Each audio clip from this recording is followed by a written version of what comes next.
Only 3 or 4 minutes you have. नहीं ऐसे without slide. नहीं without slide. नहीं slide without slide. Slide not slide.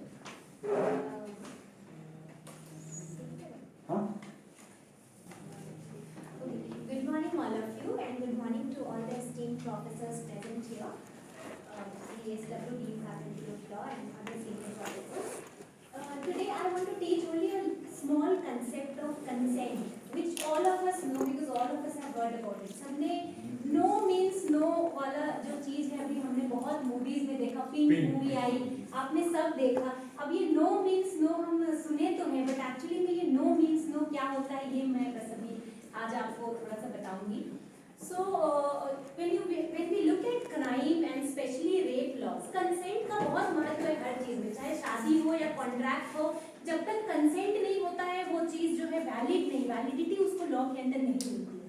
लेकिन जब भी रेप या कुछ ऐसा क्राइम होता है बड़ा सा, तो कंसेंट एक मेयर फोर्स ऑफ इन्फोर्समेंट मतलब एक अग्रीमेंट में एंटर करने का बस टूल नहीं है. कंसेंट एक डिफेंस है और ये डिफेंस जब प्रूव हो जाता है तो वो अक्यूज जो है अक्यूज नहीं रह जाता है, उसकी रिहाई हो जाती है, वो छूट जाता है, उससे क्राइम का स्टिग्मा खत्म हो जाता है. इसीलिए कंसेंट एज ए डिफेंस को समझने के लिए मैं आपको छोटा सा एक इलस्ट्रेशन दिखाऊंगी. किसी के पास वाटर बॉटल है मैम? आप टाइटल पहले बोल देती ना. Consent as a defense under rape laws in India.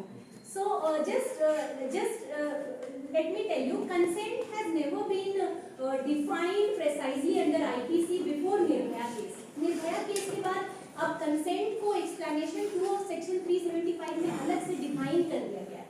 लेकिन जो उसमें definition है वो बहुत ही technical English words में लिखा है कि unequivocal agreement होना चाहिए to enter into any kind of sexual activity. Now this unequivocal term means कि वो कभी भी चेंज नहीं हो, कभी भी चेंज नहीं हो. मतलब अभी अगर मेरे मन में हाँ है तो वो हाँ थ्रू आउट रहे. अब ये हाँ थ्रू आउट जो हो जाती है ना, ये एक लीनियर इक्वेशन बन जाता है कि एक पॉइंट यहाँ पे हाँ तो फिर ये दूसरे पॉइंट पे भी हाँ, ऐसे कि पूरा वो इक्वेशन जो है वो हाँ का ही होना चाहिए. ये इक्वेशन कैसे हम प्लॉट करेंगे, क्योंकि कोर्ट जो है बहुत under section 114 of evidence act में प्रिजम्पशन लिया जाता है कि अगर फीमेल ने ना बोल दिया कि हम कंसेंट नहीं दिए थे तो ये इनफ प्रूफ है. क्योंकि उससे पहले बहुत सारे केसेस हुए, जैसे मैं एक छोटा सा केस बताऊंगी, मथुरा गैंग रेप केस, जिसमें सुप्रीम कोर्ट हेल्ड की थी कि विक्टिम के बॉडी पे कहीं कोई इंजरी मार्क उस तरह का नहीं है जिससे कि फील हो कि वो फोर्स यूज की है. इससे पता चलता है कि वो कंसेंट दी है, मतलब वो हाँ बोली है. इस तरह के और भी बहुत सारे केसेस हुए और धीरे धीरे बहुत सारा क्रिमिनल अमेंडमेंट एक्ट आया जिसमें 1983 और प्रेजेंटली 2013 का जो एक्ट है वो बहुत इंपॉर्टेंट है.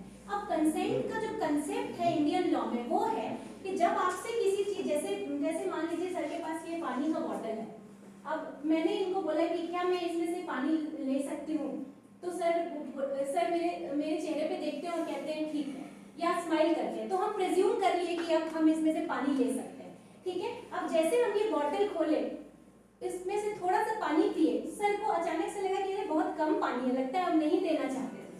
उसके बाद जैसे हम पानी पीते जा रहे हैं उनके अंदर ये कंसेप्ट आ रहा है कि मेरा मन नहीं था देने का, लेकिन उस मिनट जो मुझे उनके जेस्चर से फील हुआ कि वो ये पानी मेरे साथ शेयर करना चाहते हैं, तो जो उनका ये पानी शेयर करने का कंसेप्ट है ये अंततः बना रहे कि नहीं, वो सच में मुझे पूरे विल से ये कॉन्सिक्वेंस को समझते हुए कि इसका पूरा बॉटल पानी खत्म हो जाने के बाद भी उनका सिचुएशन उतना ही प्लेजेंट होगा जितना कि उस समय देते समय था.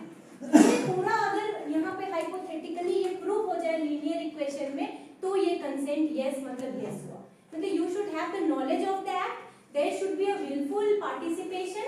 विलफुल मतलब इच्छा से पार्टिसिपेशन होना चाहिए, नॉलेज होना चाहिए पूरे एक्ट का, और उसके साथ कोई वर्बल नॉन वर्बल कम्युनिकेशन होना चाहिए जिससे कि वो अग्रीमेंट जो है जस्टिफाई हो. So consent is an agreement from both the parties and then this will be yes is equal to yes. Otherwise it is no means no. Thank you. Thank you. Next, registration number 2.